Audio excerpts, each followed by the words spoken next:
So is that team better than the current one that's in the finals against the Indiana Pacers? Well, I know you differ, but I would say that the 2012 team was better. Okay.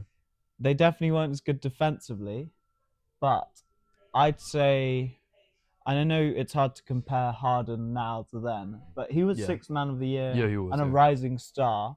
And I don't think many teams knew how to scheme around him at that point. Mm-hmm. But just the combo of Russ and KD alone, I'd say they were very close to being the best offense in the league behind the Heat. And I mean, and the Heat has a historically great offense. Yeah. I That's mean, pretty hard to beat. I understand that, but let me just put it in these terms, right? You have at that point you had KD and only an All-Star and All NBA player till then. If I'm not mistaken, Russ was an All-Star, not All NBA, right? Yeah, yeah, I Whereas think so. now in the current OKC team, you have two All-Stars from this year. I would argue Chet Holmgren is an All-Star caliber player. Then you have an MVP and two Hmm. All NBA players on the same roster as well. I don't Yeah, think I would he's. say Shai right now is better than 2012 KD. KD in 2012 was averaging like 27. 27 versus 32.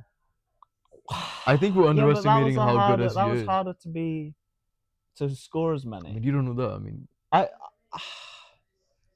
and I don't think he was averaging 27, 2012. I think a bit more like 30.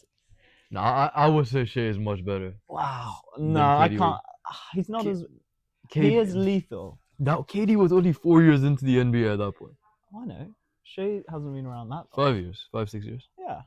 But okay. We can debate that KD versus Shai, the top man versus the top man. Yeah. But